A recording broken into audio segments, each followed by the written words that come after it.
We're going to continue on today looking at David. We've been going through this series on the life of David now for 8 weeks. It's our 9th week. And today we get to a turning point. We're going from 1 Samuel to 2 Samuel. And we see here the end of the life of King Saul and the end of the life of his sons, of Jonathan in particular, who was so close to David. And it's a very tragic scene that we see here. And I want to talk to you today about 3 responses to this tragic situation. There are 3 main characters in this story. There's King Saul, there's David, and there's an Amalekite man who comes to break the news to David of what's happened. And I want you to see in their 3 reactions to the circumstances surrounding the end of Saul's life, I want you to see that there's something for us to learn. I believe personally that the biggest problem that we have is not our behavior, it's our heart. Because I think the heart is the wellspring of life, and out of it, everything else flows. And one of the things that bothers me is that most churches, I think, preach on behavior. But today I want to preach to you about your heart. Because in this story, as we see this tragic end, this is a situation that all started in the heart. And the way these men respond to this situation tells a lot about their heart, and it may tell you something about your heart as well. We pick it up in 2 Samuel chapter 1 and verse 1. After the death of Saul, when David had returned from striking down the Amalekites, David remained 2 days in Ziklag. And on the 3rd day, behold, a man came from Saul's camp with his clothes torn and dirt on his head. Now, why in the world would he come with his clothes torn and dirt on his head? Well, because that's a posture, that's the dress of mourning. Someone has been lost, someone has died, and so he's ripped his clothing and put dirt on his head. And David is about to find out who died, and it's about to be a very pivotal time in his life. Now, before we get too much into that, I want to talk to you about kind of how we got here. If you'll remember when we last talked, David had gone into the Philistine camp, and he had lived there for some 16 months, and he had even been given a town there, an entire town for his family and the 600 men and their families that were with him. And they inhabited this town, and they started to work for the king of Gath, who was leading a Philistine stronghold. Now, the Philistines, if you'll remember, are the enemies of Israel. David's faced a man from Gath before. It's Goliath, the giant. And so the people of Gath weren't real keen on David, but the king really, really liked him. And David had told the king that he was wiping out armies of his enemies for a while, but he really wasn't. He was really wiping out armies of the enemies of Israel. And he was lying to the king about it. And finally, the king kind of put him on the spot, and he said, hey, you realize we're about to go into battle with the Israelites, and you and your men are going to have to fight with us. So there was no wiggle room. There was no way out at this point. He had to fight his own people, who he had been anointed to be the next king over. And the only way he got out of it is that the Philistine soldiers said, we don't want to fight with that guy. We remember what happened with Goliath. We remember how he killed a bunch of Philistines. We don't want to go into battle with him. And so the king said, sorry, you can't fight with us. Go back to Ziklag and go back to your town and chill out there for a while, and we'll get back to you. Okay, that's the Steve version. So he goes back to his town only to find that the Amalekites have come, and they have sacked the entire town, and they burned it to the ground, and they took women and children, all their wives and all their children. They took them with them and kidnapped them. So God restores that situation. David ends up going to the Amalekites, getting all the people back. Everything works out pretty good. But when he comes back, this is what he's met by. This man, this Amalekite man who's got his clothing torn, and dirt on his head, and there's mourning. And let's see what happens from there. We'll actually have to go back to find out the actual scene. We'll go back to 1 Samuel chapter 31. It says, "Now the Philistines were fighting against Israel, and the men of Israel fled before the Philistines and fell slain on Mount Gilboa. And the Philistines overtook Saul and his sons. And the Philistines struck down Jonathan and Abinadab and Malchishua, the sons of Saul. The battle pressed hard against Saul, and the archers found him, and he was badly wounded by the archers." And it goes on to tell us that Saul tried to get someone to kill him. He said, "Look, here's my sword. Go ahead and take me out. I'd rather die than have these guys get me." Now notice there's no mention of, hey, God's gonna bring me victorious through this. There's no mention of God whatsoever at the end of Saul's life. He's on his own. He dies a godless man. And he tries to get somebody else to take him out. They say, "No, I can't do that." And so he takes his own sword, he falls on his own sword and kills himself. And it's a very tragic moment. And for David, it's a supremely tragic situation, because even though King Saul wanted to kill David for much of his life, he loved King Saul. He remembered the time whenever King Saul was kind of a second father to him, where he would go and play his music for Saul, and it was the only thing that comforted him. He remembered all the times that he sat at the king's table, and he loved him. And he remembered loving his son Jonathan dearly. I mean, they had the deepest friendship, I think, that's recorded in the whole Bible. A very deep friendship. David, at the end of this chapter, says he loved Jonathan more than any other person he's ever met, man, woman, or child. He loved him deeply. They had a connection. He was his brother. So this is a supremely sad day for David.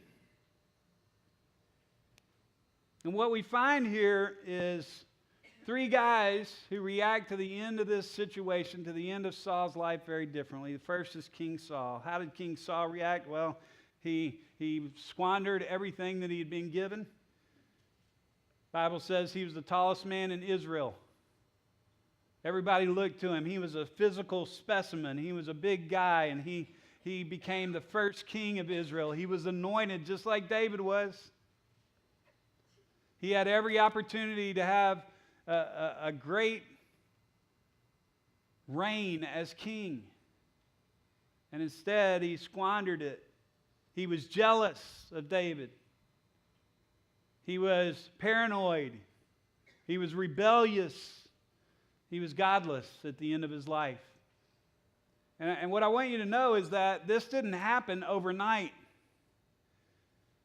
Like he didn't get anointed king and win all these victories for Israel, and then the next day do what he did in chapter 28 when he went to get the advice of a witch. What happened was it was a slow falling away. It was compromise after little compromise after little compromise, and pretty soon he had backed his way completely away from the Lord. And that's the way it happens with us too. It's easy to do in a culture like ours, where there's so many distractions, where there's so much vitriol, where we have a 24-hour news cycle that constantly pumps us full of partisan anger toward each other. It's easy to slowly back away from the Lord and to place our trust in politics or our country or whatever else it may be. The people around us, our job. We place our identity in these things, and we slowly begin to compromise what it means to truly walk with God, to truly follow Christ. And it doesn't happen overnight. We don't just step over the cliff. We make one compromise after another. We do it our way one time, and it gets easier the next time, and pretty soon we backed our way away from God. When I read this about Saul, I'm reminded of Hebrews chapter 3, verses 12 and 13. "Take care, brothers, lest there be in any of you an evil, unbelieving heart, leading you to fall away from the living God. But exhort one another every day, as long as it's called today, that none of you may be hardened by the deceitfulness of sin. That's what I think of when I think of Saul. The steady, progressive falling away. And so what is Saul's legacy? It's a legacy of a man who has progressively fallen away from the Lord, not progressively grown closer to the Lord. And it's a very, very sad situation.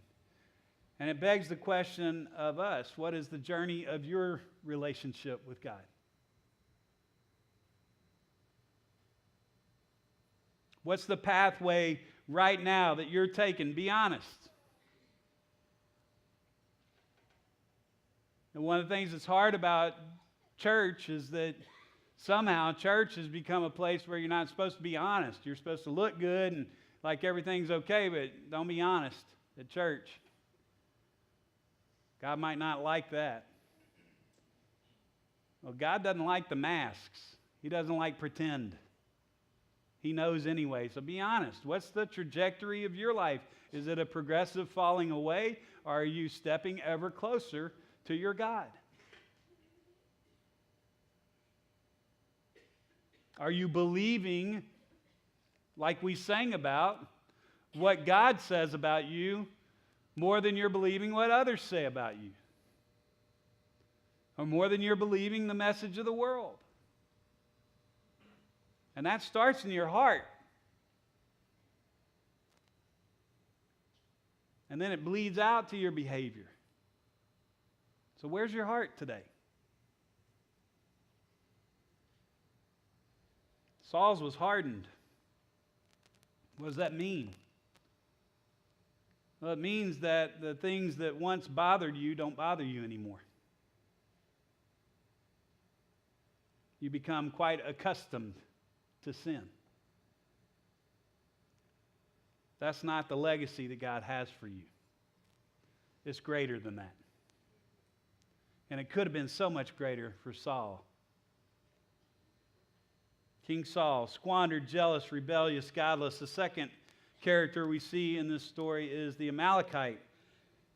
We read about him again in 2 Samuel in that first chapter, verse 8.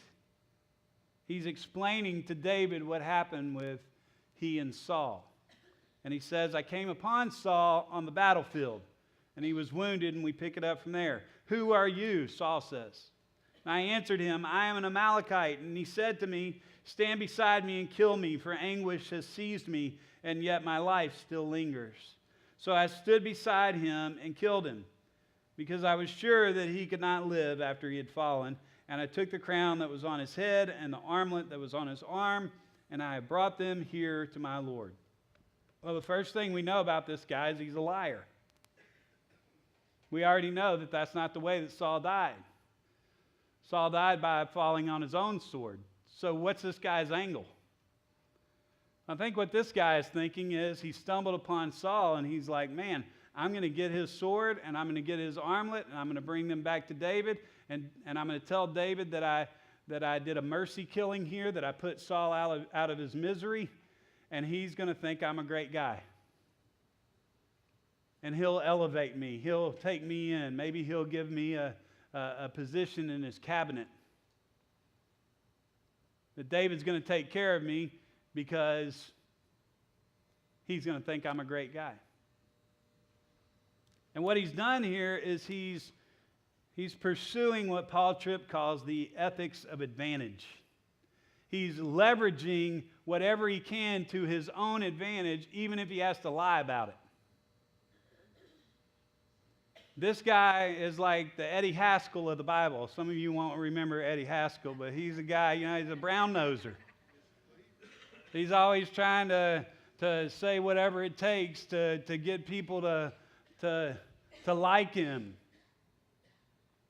Oh, you look great, Mrs. Cleaver. You're stunning today.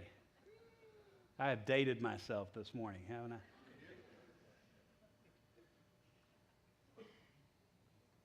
You know people like that. You've probably been a person like that. We all have at some point or another. We all walk that line of self-promotion, trying to make ourselves look better than we are. It's tempting to do. It can get you ahead in business. It can get you ahead in life. It can maybe get you to the next rung on the ladder. And if that kind of progress is what drives you, it can be very effective. But you slowly lose your soul in the process.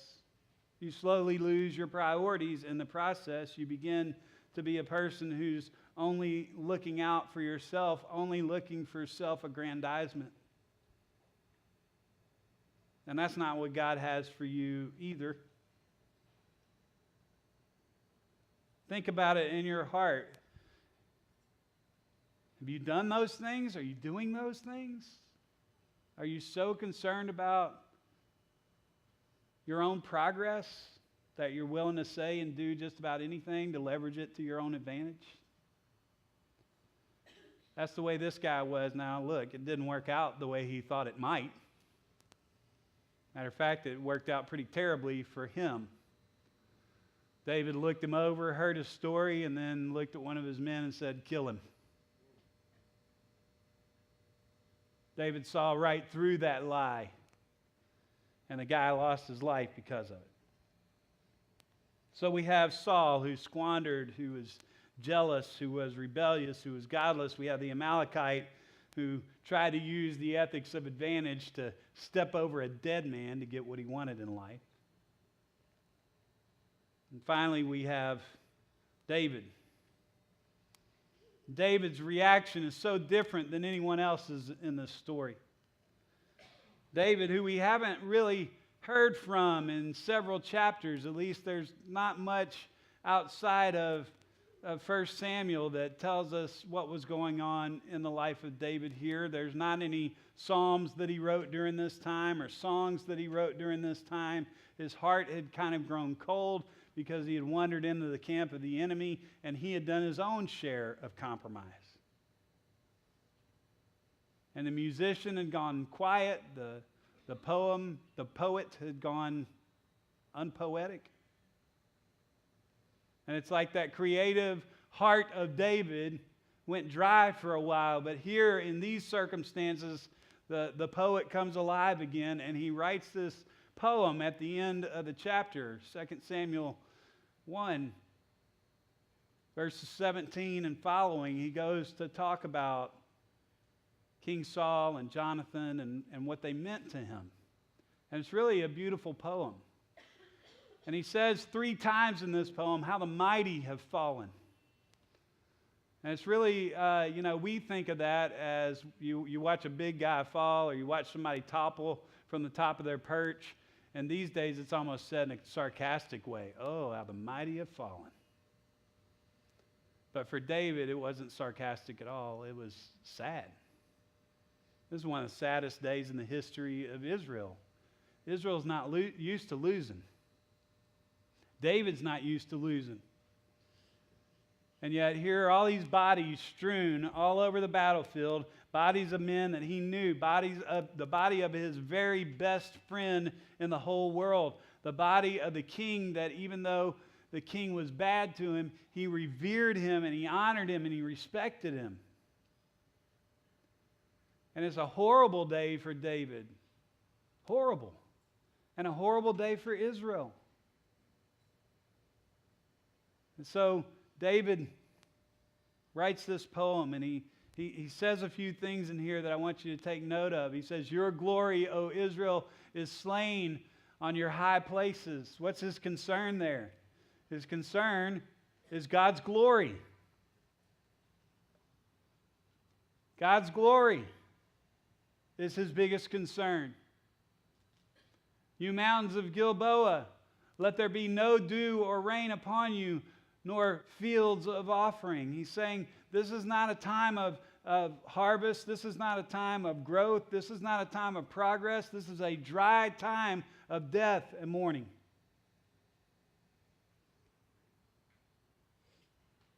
And then he talks about Saul and Jonathan, and he talks about them in great ways. Saul and Jonathan, beloved and lovely in life and in death, they were not divided. See, David had every opportunity here to run Saul through the mud, to say, thank God this loser is gone. He's been trying to hunt me down for a long time. He was a horrible guy. He was insane. He was a madman. But he doesn't do that. He continues to honor his king even in death.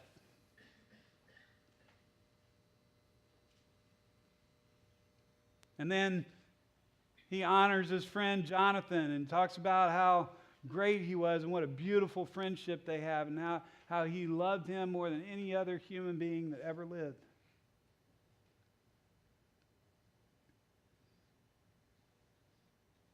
But his biggest concern, as you read through it, is that Israel, who carried the glory of God with them, it was a nation built to demonstrate God's glory to every other person on the planet. And his biggest concern was that that glory was not being seen.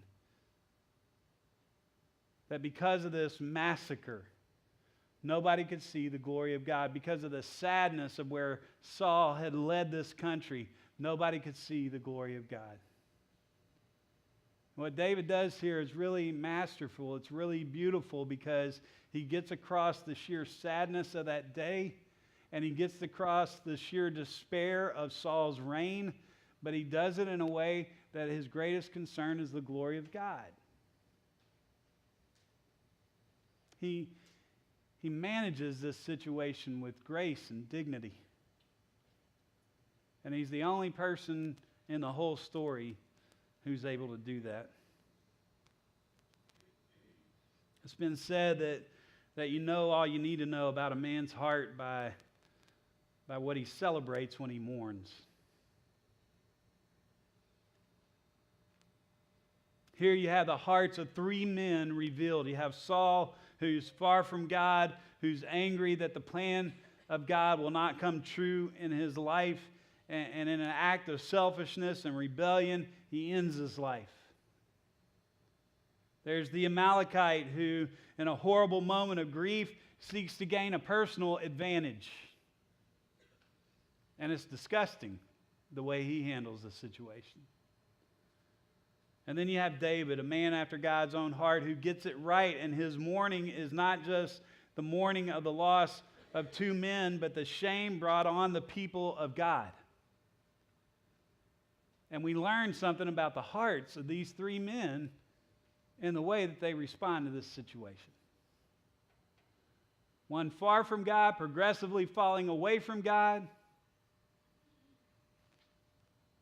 One using something like death to his own advantage so that he could gain prominence.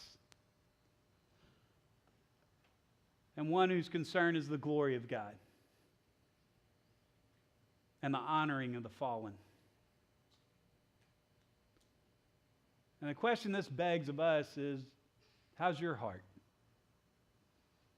How do you respond and react whenever difficult things come your way? Because out of your heart, everything else flows. It's the wellspring of life.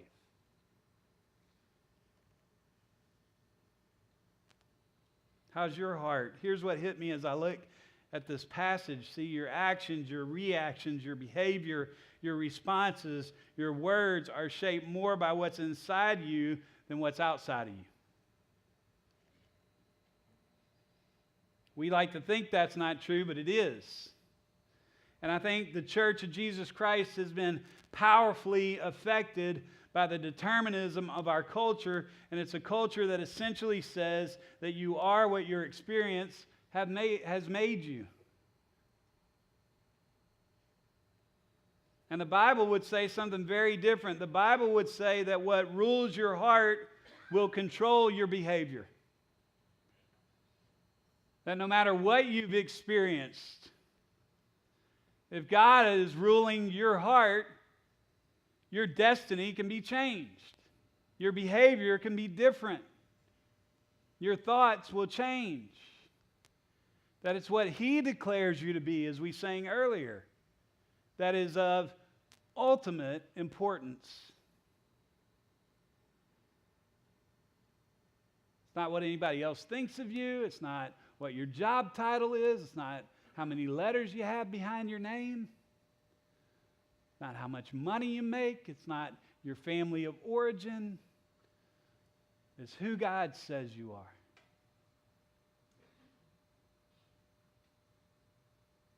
David, you get the feeling, knew who God said he was.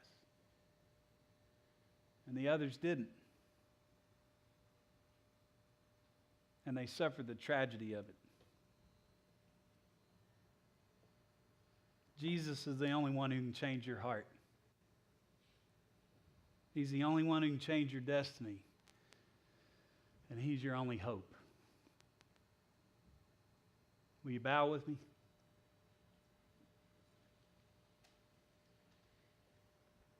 Will you examine your heart in this moment? How's your heart? What's the trajectory of your life? Are you progressively moving closer to God? Or are you progressively falling away from Him? Are you seeking your own self-advantage? Or are you surrendering to the advantage of God and His kingdom?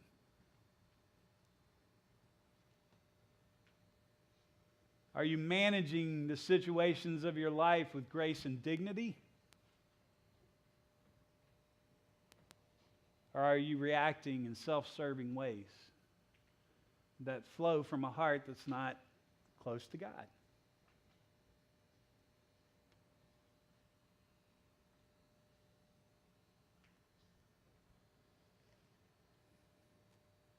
Lord God, we would like to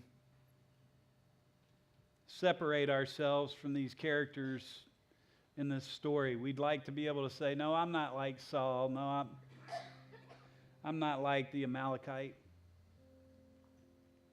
I wouldn't do anything like that, but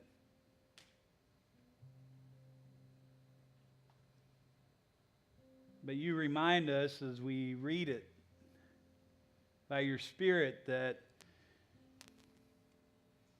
these characters are, in fact, people just like us.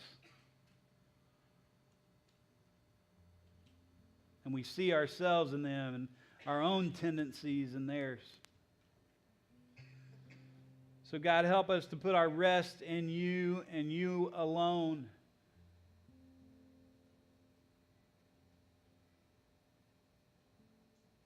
To accept the identity and description that you give us, not the one of the world. To be glad, to obey, to forsake our glory, to live for your glory, to rest in the forgiveness and the grace and the wisdom of the King of Kings.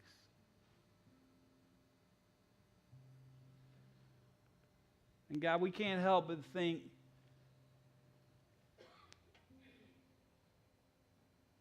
as we study King Saul and the anointed King David, God, shift our mind to the King of Kings, Jesus.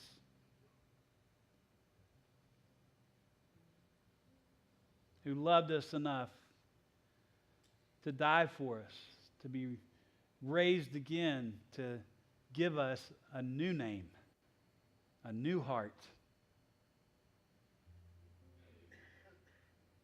May the heart that He placed inside of us be where all of our actions and words and thoughts flow out of. That we would no longer depend on our flesh, but we would live by the Spirit, made possible through the Son. We love you, God. We praise you, and we pray it all in Jesus' name. Amen.